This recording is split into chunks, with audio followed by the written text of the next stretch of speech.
2024ஓட முதல் டிசாஸ்டரை பற்றி தான் நம்ம இந்த வீடியோவில் பேச போகிறோம். நம்ம எல்லாருமே நியூ இயரை ரொம்ப சந்தோஷமாக கொண்டாடி வரவேற்றுட்டு இருந்த அந்த சமயத்தில் ஜப்பானில் அவங்க பயங்கரமான டிசாஸ்டர்ஸை சந்திச்சிட்டு இருந்தாங்க. நான் ஏன் டிசாஸ்டர்ஸ் அப்படின்னு சொல்கிறேன்னா, 1 இல்லை 2 இல்லை 3 டிசாஸ்டரை அவங்க சந்திச்சிட்டு இருந்தாங்க. 3 பேர் அழிவு வந்துட்டு 2024 ஸ்டார்டிங்லேயே வந்து ஜப்பான் சந்திச்சிச்சு அப்படின்றதுல எந்த சந்தேகமும் இல்லை. முதல்ல எர்த்குவேக், அதுக்கப்புறமா சுனாமி, அதை தொடர்ந்து பிளைன் கிராஷ் அப்படின்னு சொல்லி அடுத்து பேரழிவுகளை ஜப்பான் வந்து எதிர்கொண்டுட்டு இருக்காங்க. இன்னைக்கு இந்த வீடியோவில் நம்ம ஜப்பானில் நடந்த எர்த்குவேக் அண்ட் சுனாமியை பற்றி டீட்டெயிலாக பார்க்க போகிறோம். அது மட்டும் இல்லாது ஜப்பானில் வந்துட்டு இதே வந்து இப்போ ஜப்பானில் வந்திருக்க இந்த பூகம்பம் வந்து வேறொரு இடத்துல வந்துருந்துச்சு அப்படின்னா இந்த அளவுக்கு வந்து ஸ்ட்ராங்காக அவங்க ஃபேஸ் பண்ணியிருப்பாங்களா அப்படின்றத பற்றியும் வந்துட்டு ஜப்பானோட என்விரான்மெண்ட், ஜப்பானோட இன்ஃப்ராஸ்ட்ரக்சர்ஸ் அதெல்லாம் பற்றியும் இந்த வீடியோவில் நம்ம பேச போகிறோம். அண்ட் அகெயின் நீ வந்துட்டு 3 டிசாஸ்டர்னு சொன்ன இந்த வீடியோவில் ஏன் வந்து எர்த்குவேக் அண்ட் சுனாமி மட்டும் பற்றி நீ பேச போகிறேன்னு கேட்டிங்க அப்படின்னா, நம்மளோட சேனலில் ரெகுலராகவே வந்துட்டு ஏதோ ஒரு ஃப்ளைட் கிராஷஸை பற்றி நம்ம பேசுவோம். ஸோ அந்த அடிப்படையில் இந்த ஜப்பானோட ஃப்ளைட் கிராஷை பற்றியும் நான் வந்து ஒரு செப்பரேட் வீடியோவாக வந்து உங்களுக்கு எக்ஸ்பிளைன் பண்ணுறேன். ஸோ இந்த வீடியோவில் ஜப்பானில் நடந்த டிசாஸ்டர் அண்ட் அது எப்படி வந்துட்டு ஜப்பான் வந்து எவ்வளோ அழகாக டேக்கிள் பண்ணியிருக்காங்க. ஏன் வந்து நான் எவ்வளோ அழகான்னு சொல்கிறேன்னா, நீயே சொல்கிற டிசாஸ்டர்னு அது ஏன் வந்து நீ இப்படி சொல்கிறேன்னு உங்களுக்கு பெரும்பாலும் மாணவர்களுக்கு தோணலாம். இதே எர்த்குவேக் வந்து வேற ஏதாவது ஒரு ஊரில் நடந்துருந்துச்சு அப்படின்னா, ஏன் நம்ம இந்தியாவிலேயே நம்ம தமிழ்நாட்டில் இருக்கக்கூடிய சென்னையில் சுனாமியை தாங்குற அளவுக்கு நம்ம கிட்ட வந்துட்டு நல்ல இன்ஃப்ராஸ்ட்ரக்சர் இருக்கான்னு கேட்டோம்னா கேள்விக்குறின்னு தான் சொல்லணும்.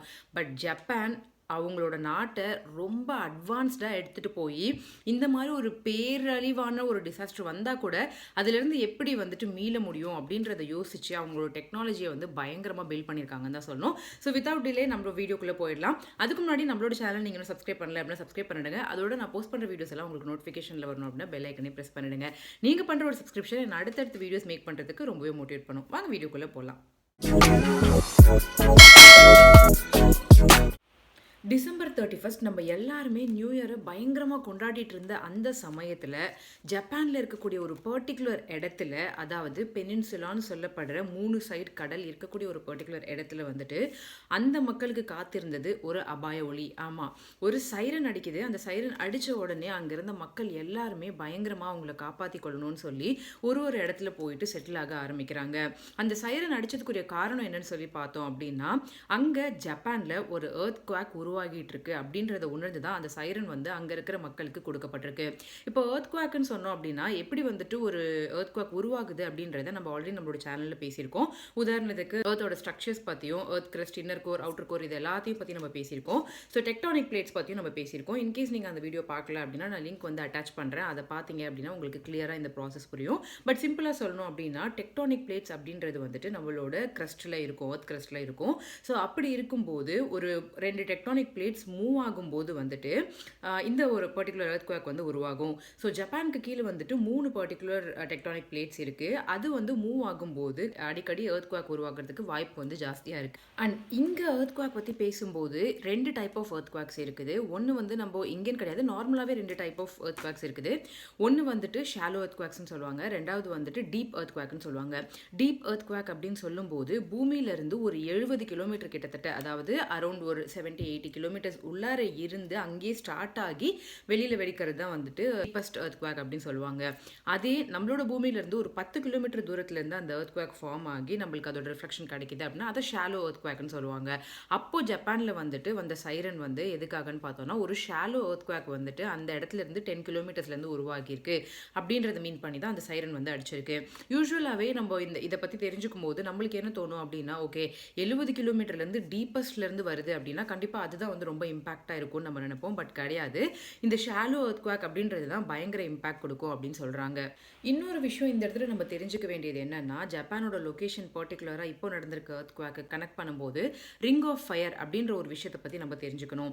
ரிங் ஆஃப் ஃபயர் அப்படின்றது நம்மளோட குளோபல் மேப் எடுத்து பார்த்தோம் அப்படின்னா ஒரு ஆர்க் வடிவத்தில் பல ஐலாண்ட்ஸை கனெக்ட் பண்ணி ஒரு ஆர்க் ஒன்று இருக்கும்.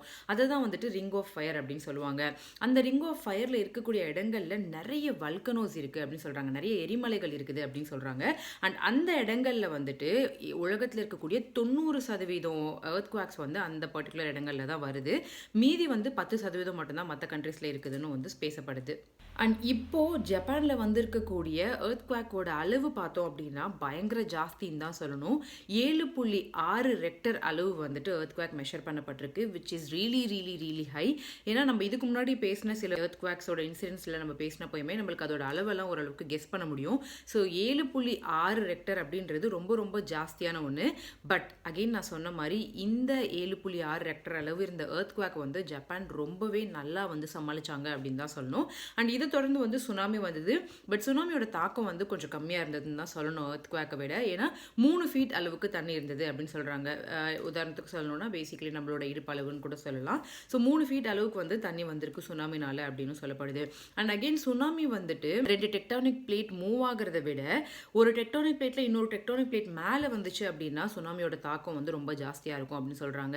அதாவது இப்போ நம்மளோட பூமியில் டெக்டானிக் பிளேட்ஸ் மூவ் ஆகும்போது நம்மளுக்கு வந்துட்டு பூகம்பம் வருதுன்னு தெரியுது. அதே மாதிரி கடலுக்குள்ள டெக்டானிக் பிளேட்ஸ் மூவ் ஆகும்போதோ இல்லை ஒன்றுக்கு மேலே ஒன்று அது கிளாஷ் ஆகும்போதும் வந்துட்டு பயங்கரமான ஒரு சுனாமி வரதுக்குரிய வாய்ப்பு இருக்குது அப்படின்னு வந்துட்டு சொல்கிறாங்க. ஓகே, இப்போ நம்மளோட வீடியோவோட செகண்ட் பார்ட்டுக்கு வரலாம். ஜப்பான் வந்து ஆல்ரெடி லொக்கேட் ஆகிருக்கிற இடம் பார்த்தோம் அப்படின்னா அடிக்கடி எர்த்குவாக் வரக்கூடிய ஒரு லொக்கேஷனில் தான் இருக்குது. உதாரணத்துக்கு அது ரிங் ஆஃப் ஃபயர்லேயும் இருக்குது அண்ட் அகெயின் அதுக்கு கீழே 3 டெக்டானிக் பிளேட்ஸும் இருக்குது.